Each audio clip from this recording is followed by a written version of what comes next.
तक हमारे वित्त मंत्री जी ने जो सारे जहां से अच्छा की 2 लाइनें पढ़ी,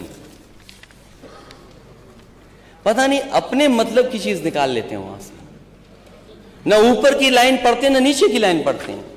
ये तो जमाना गूगल का है, जमाना इंटरनेट का है, जमाना छिपाने का नहीं है। हमारे बजट में जो उत्तर प्रदेश का बजट पेश हुआ, मुझे नहीं पता कि किस संदर्भ में उन्होंने 2 लाइनें लिखी, लेकिन मुझे खुशी इस बात की कि अल्लामा इकबाल जिन्होंने सारे जहां से अच्छा लिखा, उसकी लाइन आपके बजट में आ गई। तो आप बहुत सेकुलर हैं।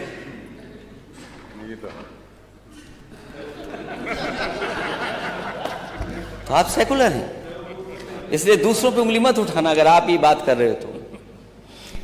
उन्होंने पढ़ा कि यूनान, मिस्र, रोम सब मिट गए जहां से, अब तो मगर है बाकी नामो निशान हमारा। मैं अध्यक्ष महोदय, अगर ये नाम इन्होंने लिखे हैं और अपनी तारीफ में लिखे हैं बजट पेश करते हुए कि ये बहुत ताकतवर हो गए, इनकी ग्रोथ बहुत आगे चली गई है, तो मैं अध्यक्ष महोदय आपके माध्यम से इनसे कहूंगा, जिन जिन देशों के नाम यहां लिखे गए हैं उन देशों की पर कैपिटा इनकम क्या है, उस देश के लोगों की, रहने वाले लोगों की पर कैपिटा इनकम क्या है। अगर आपकी नीयत कुछ और थी तो मैं उस बारे में नहीं कहना चाहता हूं, लेकिन उसके बाद की लाइन नहीं पढ़ी जो सबसे बड़ी लाइन थी, जो अल्लामा इकबाल ने अपनी लाइन लिखी। इसमें उन्होंने लिखा, कुछ बात है कि हस्ती मिटती नहीं हमारी, सदियों राह है दुश्मन दौरे जहां हमारा।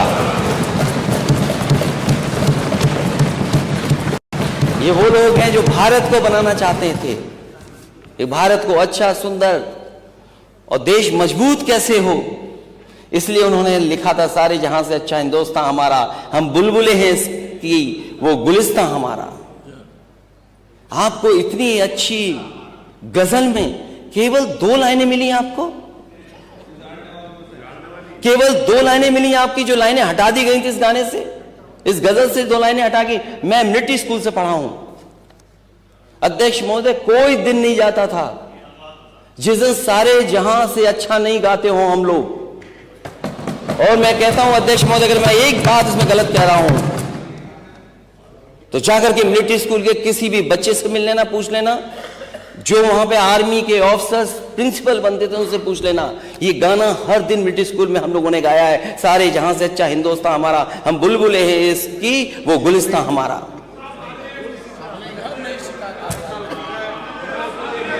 गुरबत में हो अगर हम, रहता दिल वतन में, समझो वही हम भी, दिलो जहां हमारा। अल्लामा इकबाल, फिर वही होता है कि आधा अधूरा बोल दिए, जो है पूरा बोलना चाहिए। अल्लामा इकबाल पहले वो व्यक्ति थे जिन्होंने कहा कि हिंदू और मुसलमान एक साथ नहीं रह सकते। पाकिस्तान के आइडियोलॉजिकल फादर, इसने कहा कि मुस्लिमों को अलग देश चाहिए। जिन्ना को रास्ता बताने वाले, जिन्ना को उकसाने वाले, और पाकिस्तान के पक्ष में भारत के मुसलमानों ने वोटिंग करी, जिसमें 98% लोगों ने कहा कि हिंदू और मुस्लिम साथ साथ नहीं रह सकते। इस बात पे लेकर के बंटवारा हुआ, और सारे जहां से अच्छा जो कविता सुनाई गई वो अधूरी है। 2 पंक्ति उसकी हम भी सुना दे रहे हैं कि ए आब रूद गंगा, वो दिन है याद तुझको, उतरा तेरे किनारे जब कारवां हमारा। कि गंगा के वो मैदान तुमको याद है जब हमारा कारवां उधर से आक्रांताओं का कारवां आया था। ऐ आब रूद गंगा, वो दिन है याद तुझको, उतरा तेरे किनारे जब कारवां हमारा। चीनो अरब हमारा, हिंदुस्तान हमारा, मुस्लिम है हम, वतन है सारा जहां हमारा। ये तरानाए मिल्ली की पंक्तियां हैं, अल्लामा इकबाल ने 1910 में लिखी थी शिवन। हम ही क्या धर्मार्थ देते रहेंगे, सभी कुछ हो मौन सहते रहेंगे, कि धर्म को देंगे बल अन्य जन भी, तजेंगे क्रूरता छल अन्य जन भी। सिमन, हिंदू तो सर्वसमावेशी है, किसको आश्रय नहीं मिला, किसको आसरा नहीं मिला। यहाँ पे जो भी संकट में आया उसको हमने अपनाया। कभी किसी हिंदू ने नहीं कहा कि हम मुसलमान के साथ नहीं रह सकते हैं। उल्टा जब बंटवारा हुआ, धर्म के आधार पर हुआ, पाकिस्तान बना, जो मुस्लिम वहां जा रहे थे, हिंदुओं ने उनको रोकने का काम किया कि आप रहिए हमारे साथ, भाई भाई बन के रहिए। इस संवेदनशीलता को रसखान जी, अब्दुल रहीम खान खाना, इनके आदर्शों पे चलेंगे तब अच्छा वातावरण, अच्छा माहौल बनेगा। अगर बाबर और औरंगजेब के अनुसरण करेंगे, उनका अनुकरण करेंगे, तब तो शांति की कोई गारंटी नहीं। मैं फिर से पुनः बधाई देता हूं, इस बजट का समर्थन करता हूं और माननीय योगी जी की सरकार को बधाई देता हूं। और ये हम लोगों का सौभाग्य, इस पीढ़ी का सौभाग्य है कि अपने जीवन काल में भगवान श्री राम के भव्य मंदिर का और मेरा ये भी मानना है कि आदि शंकराचार्य के बाद अगर कोई सनातन उत्थान का और हिंदू उत्थान का कार्य कर रहा है तो श्रीमान नरेंद्र मोदी जी। बहुत बहुत धन्यवाद। माननीय अध्यक्ष जी, बजट पे बोलने का आपने अवसर दिया, इसके लिए आभार। श्रीमान, हमारे सदन की कार्रवाई पूरे देश में और यहाँ तक विदेशों में भी देखी जाती है, लाइव टेलीकास्ट हो रहा है। कुछ बातें यहाँ पे गलत कही गई हैं, सत्य से परे कही गई हैं, और कुछ आधी अधूरी बातें करी गई हैं, जिससे बाहर एक भ्रम और भ्रांति वाली स्थिति भी बनती है। श्रीमान, जैसा कि हमने महामहिम राज्यपाल के अभिभाषण में कहा था कि प्रभु श्री राम की चर्चा सर्वाधिक हुई, बहुत अच्छी बात है। डॉक्टर लोहिया को मानने वाले लोग भी ये मानेंगे कि डॉक्टर लोहिया ने जन सामान्य को भगवान श्री राम के आदर्शों पर चलने की प्रेरणा देने के उद्देश्य से प्रतिवर्ष रामायण मेले का आयोजन किया करते थे। डॉक्टर लोहिया का ही एक ये बयान था कि बाबर, गजनी, गोरी, औरंगजेब लुटेरे थे, रसखान और रहीम हमारे पूर्वज थे। श्रीमान, ये बात यहाँ पे इसलिए कहना आवश्यक हो रही है कि पिछले दिनों, कई दिनों से हम देख रहे हैं कि माहौल बिगाड़ने का प्रयास हो रहा है। हल्द्वानी तक का उदाहरण दिया गया इस हाउस में। सरकार अपनी जगह पे पूरा प्रयास करती है कि हमारे राज्य में कोई उपद्रव न हो, अशांति न हो, लेकिन कहीं न कहीं एक ये आभास हो रहा है हमको कि माहौल खराब करने का एक प्रयास हो रहा है। बात की गई श्री राम जन्मभूमि की, साक्षात भगवान श्री राम ने अवतार लिया।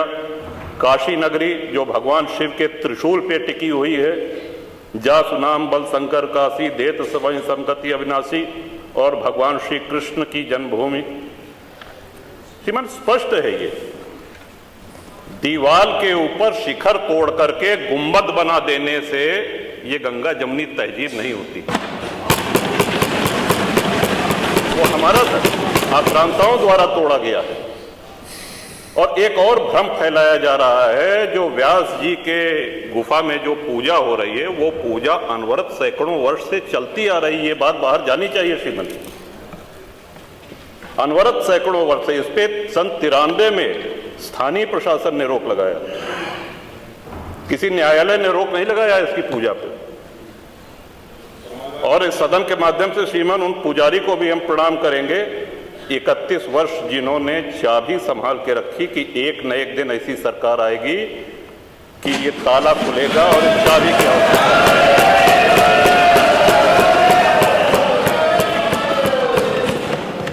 अल्लामा इकबाल, फिर वही होता है कि आधा अधूरा बोल दिए जो है पूरा बोलना चाहिए। अल्लामा इकबाल पहले वो व्यक्ति थे जिन्होंने कहा कि हिंदू और मुसलमान एक साथ नहीं रह सकते। पाकिस्तान के आइडियोलॉजिकल फादर, इसने कहा कि मुस्लिमों को अलग देश चाहिए। जिन्ना को रास्ता बताने वाले, जिन्ना को उकसाने वाले, और पाकिस्तान के पक्ष में भारत के मुसलमानों ने वोटिंग करी जिसमें 98% लोगों ने कहा कि हिंदू और मुस्लिम साथ साथ नहीं रह सकते। इस बात पे लेकर के बंटवारा हुआ और सारे जहां से अच्छा जो कविता सुनाई गई वो अधूरी है। 2 पंक्ति उसकी हम भी सुना दे रहे हैं कि ए आब रूद गंगा, वो दिन है याद तुझको, उतरा तेरे किनारे जब कारवां हमारा। कि गंगा के वो मैदान तुमको याद है जब हमारा कारवां उधर से आक्रांताओं का कारवां आया था। ए आब रूद गंगा, वो दिन है याद तुझको, उतरा तेरे किनारे जब कारवां हमारा। चीनो अरब हमारा, हिंदुस्तान हमारा, मुस्लिम है हम, वतन है सारा जहां हमारा। ये है, ये तरानाए मिल्ली की पंक्तियां हैं, अल्लामा इकबाल ने 1910 में लिखी थी शिवन। हम ही क्या धर्मार्थ देते रहेंगे, सभी कुछ हो मौन सहते रहेंगे, कि धर्म को देंगे बल अन्य जन भी तजेंगे क्रूरता छल अन्य जन भी। श्रीमान, हिंदू तो सर्वसमावेशी है, किसको आश्रय नहीं मिला, किसको आसरा नहीं मिला। यहां पे जो भी संकट में आया उसको हमने अपनाया। कभी किसी हिंदू ने नहीं कहा कि हम मुसलमान के साथ नहीं रह सकते हैं। उल्टा जब बंटवारा हुआ, धर्म के आधार पर हुआ, पाकिस्तान बना, जो मुस्लिम वहां जा रहे थे, हिंदुओं ने उनको रोकने का काम किया कि आप रहिए हमारे साथ, भाई भाई बन के रहिए। ये इस संवेदनशीलता को रसखान जी, अब्दुल रहीम खान खाना, इनके आदर्शों पे चलेंगे तब अच्छा वातावरण, अच्छा माहौल बनेगा। अगर बाबर और औरंगजेब के अनुसरण करेंगे, उनका अनुकरण करेंगे, तब तो शांति की कोई गारंटी नहीं। मैं फिर से पुनः बधाई देता हूं, इस बजट का समर्थन करता हूं और माननीय योगी जी की सरकार को बधाई देता हूं। और ये हम लोगों का सौभाग्य है, इस पीढ़ी का सौभाग्य है कि अपने जीवन काल में भगवान श्री राम के भव्य मंदिर का और